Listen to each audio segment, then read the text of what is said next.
This is Thursday, February 26th, 2026, and in the last 72 hours, something happened in the silver market that I have not seen in years.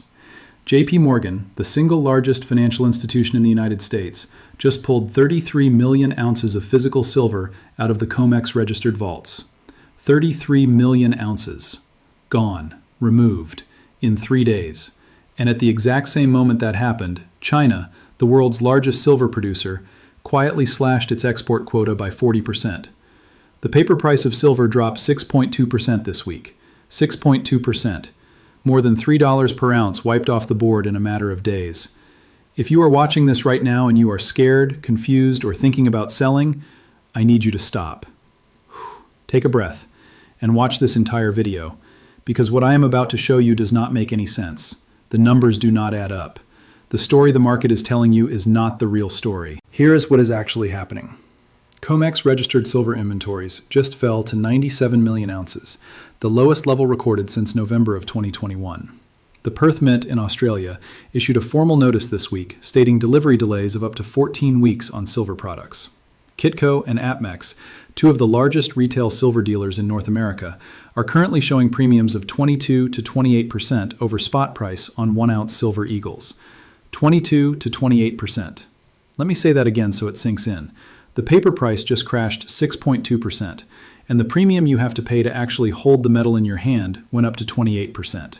The price is crashing, but you cannot buy the product. Does that make sense to you? Does that sound like a real market? I want you to think about that for 1 second. In any normal market, when the price of something falls, supply increases and demand drops. That is how markets work. That is economics at its most basic level.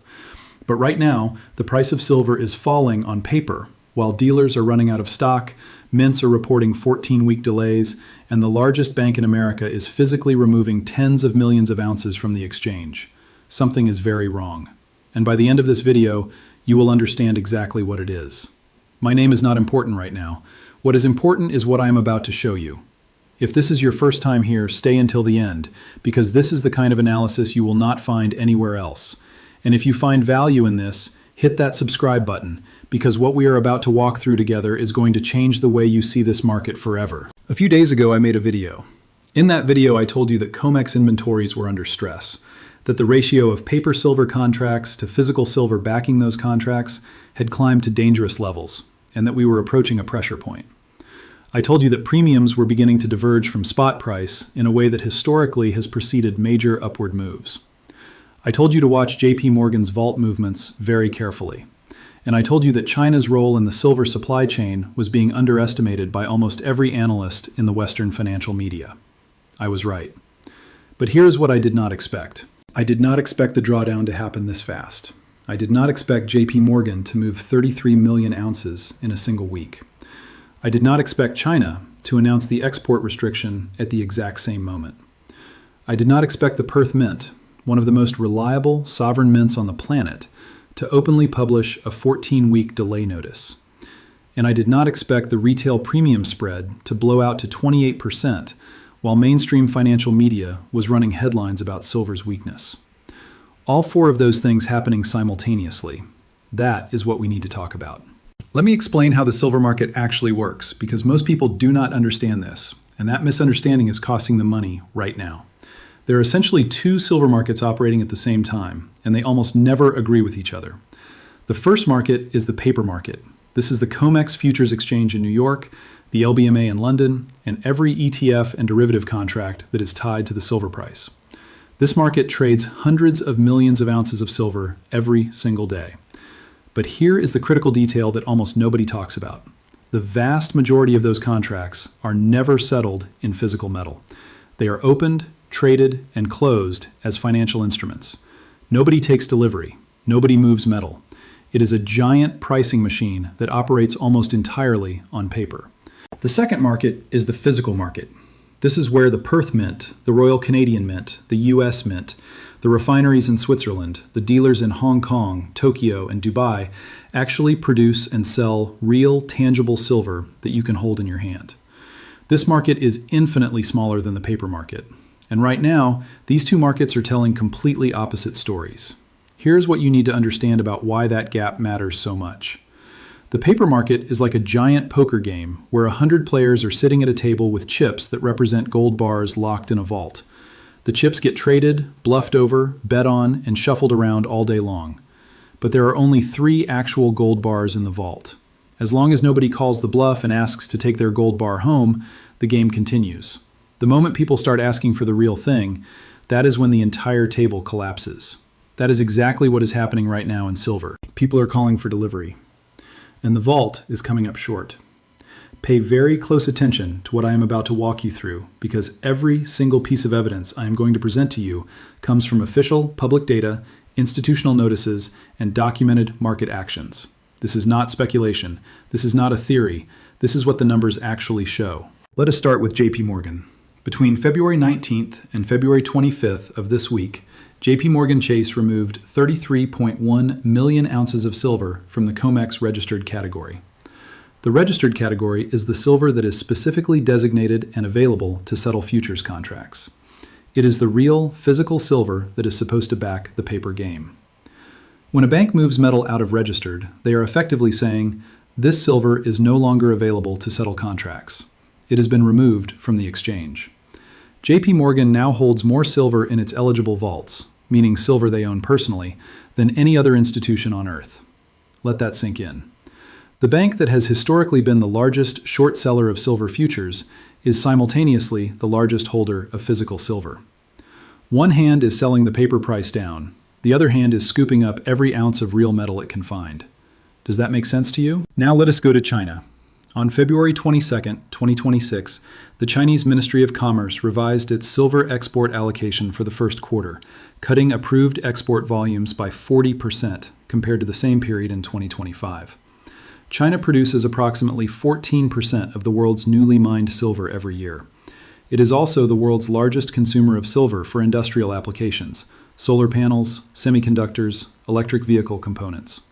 When China restricts silver exports, it does 2 things simultaneously. It keeps more silver inside China for its own industrial base, and it removes a critical source of supply from the rest of the world. The London Bullion Market Association confirmed this week that spot delivery availability for large bar silver, the 1,000-ounce institutional bars, has tightened to levels not seen since March of 2020. March of 2020. You remember what happened right after that. Let that sink in. But it gets worse. The Perth Mint in Australia, one of the largest and most respected sovereign mints in the world, backed by the government of Western Australia, issued a formal notice to its distribution partners on February 24, 2026, stating that standard silver coin and bar production lead times have extended to between 10 and 14 weeks due to, and I am quoting directly here, unprecedented demand and constrained feedstock availability. Feedstock availability. That means they cannot get the raw silver they need to mint the coins people are ordering. A government-backed mint cannot get the silver. Let that sink in. Here's what you need to understand about what feedstock constraints mean at the Perth Mint level. These are not small retail operations ordering from a catalog. The Perth Mint has long-term supply agreements with major mining companies in Australia and internationally. When they say feedstock is constrained, they are telling you that even at the top of the physical supply chain, the raw material is not flowing the way it should. This is not a logistics problem. This is not a shipping delay. This is a structural shortage of available silver at the wholesale level, manifesting as 14-week delays at a sovereign mint. Now let us look at the U.S. Mint, the United States Mint in Philadelphia and West Point. As of February 25, 2026, the U.S. Mint has suspended allocations of American Silver Eagle 1-ounce coins to authorized purchasers for the second time this quarter. The first suspension happened on February 3rd and lasted 9 days. This second suspension has no stated end date. Authorized purchasers, the network of dealers that are licensed to buy directly from the U.S. Mint at spot-linked prices, are currently on a waiting list with no confirmed timeline. And those same authorized purchasers are selling their existing inventory to retail customers at premiums of 22 to 28% over spot. Let me say that again so it sinks in. The U.S. government's own mint has suspended silver coin allocations. Dealers cannot restock, and customers are paying 28% over a falling paper price just to get metal in hand. That is not a healthy market. That is a market under enormous structural stress. Let us go to Switzerland now. The Zurich precious metals refineries, specifically Valcambi, Argor Heraeus, and PAMP, three of the most important silver refining operations in the world, have all reported extended lead times for large bar fabrication in the current week. My sources at a major European bullion bank confirmed that spot availability of 1,000-ounce LBMA-approved silver bars in Zurich has dropped to the tightest levels since 2021. These Swiss refineries serve institutional clients, central banks, and the large format market that underlies the entire silver pricing structure.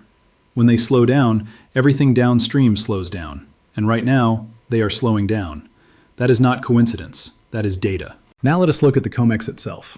Total registered silver, the silver actually available to settle futures contracts, stood at 97.3 million ounces as of February 25, 2026.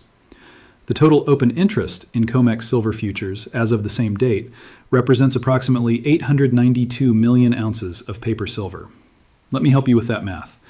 There are 892 million ounces of paper claims.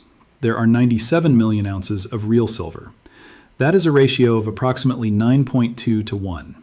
For every ounce of real silver available at COMEX, there are more than 9 paper claims against it. And that ratio has been climbing steadily since October of 2025. In October, it was 6.8 to 1. In December, it was 7.5 to 1. In January, it hit 8.1 to 1.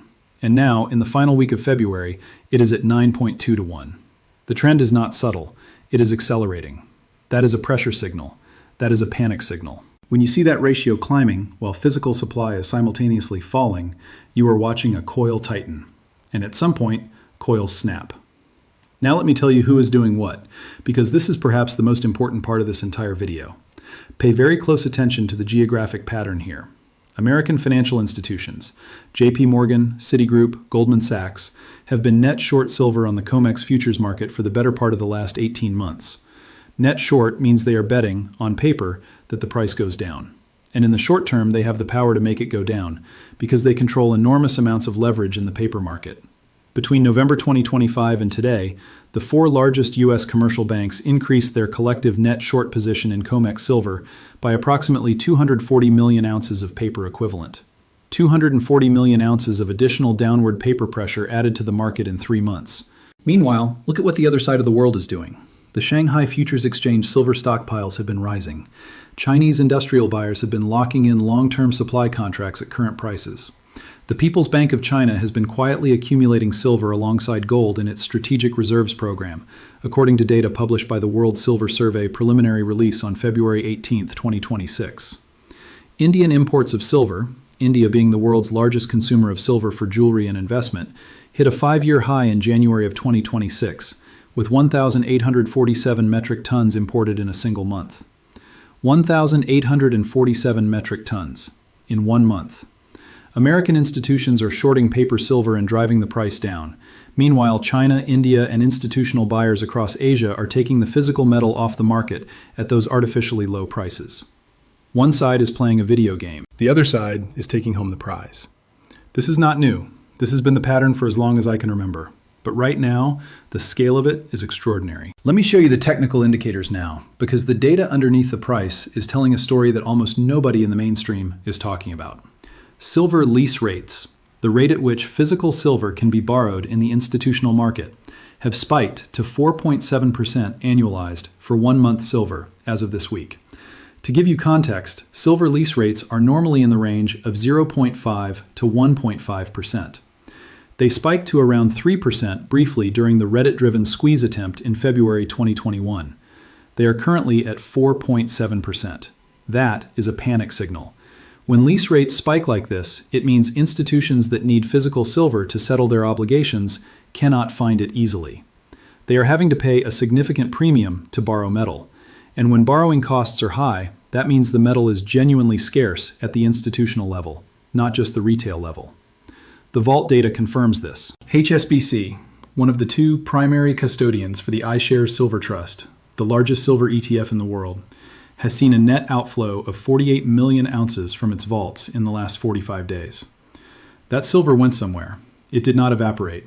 Someone took delivery. Someone moved it. And they did not do that because they thought the price was going to fall. Let me connect all of this together for you, because taken individually, each of these data points is significant. Taken together, they tell a single, coherent story. What we are witnessing is a deliberate suppression of the paper price of silver by large Western financial institutions, happening simultaneously with an unprecedented physical drain of real silver from every major vault, mint, and exchange in the Western world. The paper price is being pushed down. The physical supply is being removed. Retail premiums are exploding because dealers cannot restock. Mints are reporting multi-month delays because they cannot get feedstock. And the institutions doing the shorting are the exact same institutions removing the physical metal. JP Morgan is short paper silver and long physical silver at the same time. When you understand that, the entire picture snaps into focus. This is what a controlled transition looks like. The paper price is suppressed to allow maximum physical accumulation at minimum cost. Once the physical inventory is gone, once the registered COMEX vaults are empty enough that the paper contracts genuinely cannot be settled, the game changes. The price discovery mechanism shifts from the paper futures market to the physical market. And the physical market, right now, is pricing silver at 22 to 28% above the paper price. That is the real price. The paper price is the illusion. I believe we are approaching that breaking point faster than most people realize. Now let me tell you what this means for you, and I am going to be very direct here, no sugarcoating. If you are currently holding physical silver, coins, bars, rounds in your possession, do not let this week's price drop shake you. You are holding the real asset. The paper price decline is noise. The physical premium expansion is the signal. Your metal did not lose value this week. The paper price of your metal was temporarily pushed lower by institutions that simultaneously need that very metal for their own purposes. That is not a bear market. That is a buying opportunity dressed up as a loss. If you are currently holding silver ETFs, SLV, SIVR, or any paper silver product, you need to understand what you actually own. You own a financial contract that tracks the paper price. You do not own silver. You own exposure to a pricing mechanism that is currently being actively managed by the institutions that also manage the ETF custody. The custodian of the largest silver ETF is HSBC. HSBC just saw 48 million ounces leave its vaults. You need to think very carefully about the risk you are carrying in a paper product when the physical market underneath it is under this kind of stress. If you are looking to buy silver right now and you are waiting for the paper price to tell you when to enter, understand that you are using a broken compass. The paper price is disconnected from physical reality. If you want physical silver today, you are paying 22 to 28% above spot. That premium is the honest market speaking. The spot price is the managed market speaking. The question is which one you trust.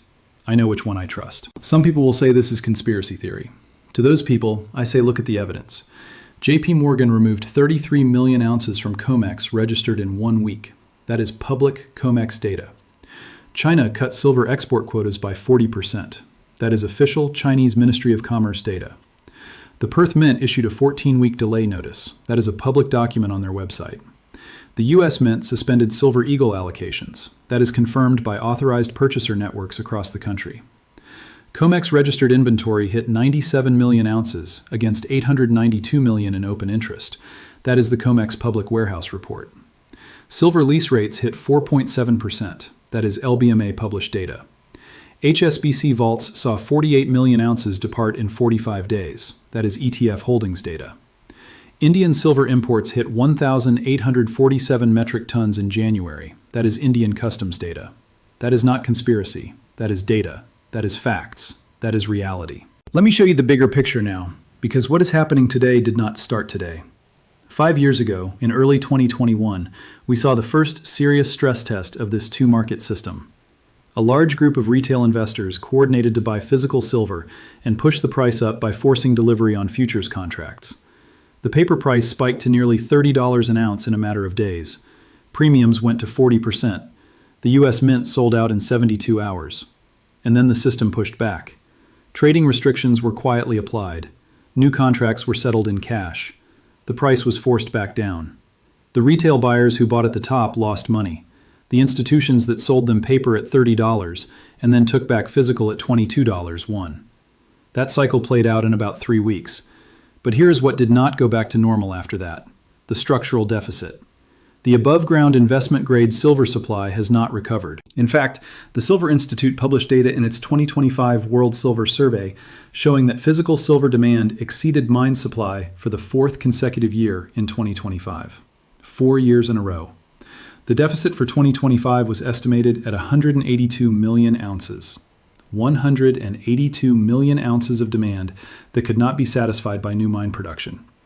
That gap was filled by recycled silver, by drawing down strategic stockpiles, and by the kind of vault drainage we are now seeing at COMEX and the ETFs. This is not a short-term issue. This is a structural problem. And structural problems in commodity markets do not resolve themselves quietly. Now let me tell you what I believe happens next. The paper price may continue lower in the short term, days or weeks, as institutional short sellers add more pressure before the end of the quarter.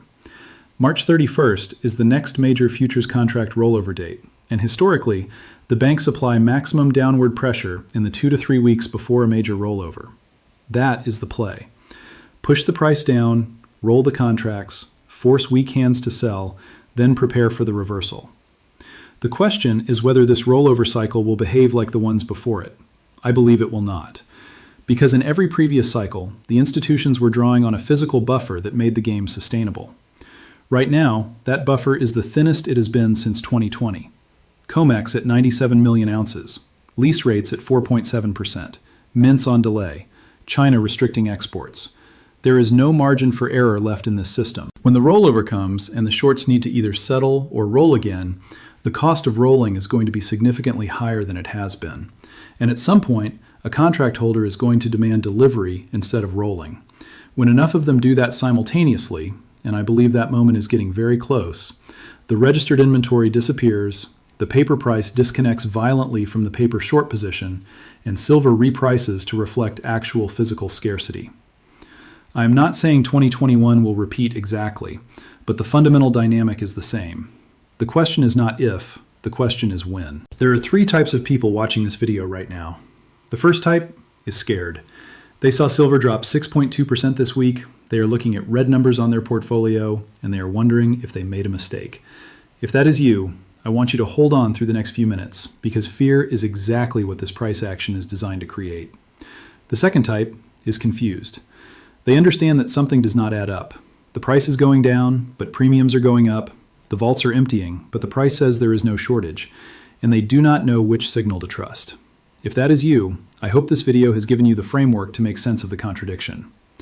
The third type already understands. They have been watching this setup develop for months. They see JP Morgan's vault movements. They track lease rates. They monitor the paper to physical ratio. They are not scared by this week. They are paying attention. Which type are you? The paper price of silver crashed 6.2% this week. 6.2%. During that same week, JP Morgan removed 33 million ounces from COMEX registered vaults. The Perth Mint announced 14-week delivery delays. The U.S. Mint suspended Silver Eagle allocations for the second time this quarter. China cut silver export quotas by 40%. Retail premiums hit 28% above spot. Silver lease rates hit 4.7%, more than 3 times their normal level. COMEX registered inventory fell to 97 million ounces against 892 million in paper claims, and Indian physical imports hit a 5-year high. One of these things is a lie, and it is not the physical evidence. Every single one of those physical data points is telling you the same story. The price signal is the lie. The draining vaults are the truth. The delayed mints are the truth. The 28% premium is the truth. The 4.7% lease rate is the truth. This is what manipulation looks like. Not a shadowy backroom deal, not a cartoon villain twirling a mustache. Just data. A paper price being pushed down by leveraged short selling, while the exact same institutions doing the shorting are removing the physical metal from every vault they can access. They are selling you the paper at a discount and taking the metal at a discount simultaneously. And the retail investor who sells their physical silver because the paper price fell 6% is handing over the real asset to the entity that manufactured the price decline to extract it from them. You get to decide which side of that trade you want to be on. You get to decide whether you trust the paper price or the physical evidence. You get to decide whether the 97 million ounce vault number with a 9.2 to 1 paper claim ratio concerns you or not. The information is in front of you. If you found value in this breakdown, hit that subscribe button, because we do this every week, going through the real data, cutting through the narrative, and showing you what the numbers actually say. Drop your thoughts in the comments below. I want to know, are you holding physical? Are you in paper? Or are you watching from the sidelines? Let me know. Because the paper price of silver crashed this week, but the physical market is frozen. The vaults are draining, the mints are delayed, And the biggest bank in America just took 33 million ounces off the exchange. That is not a market. That is a magic trick. And now you know how the trick works.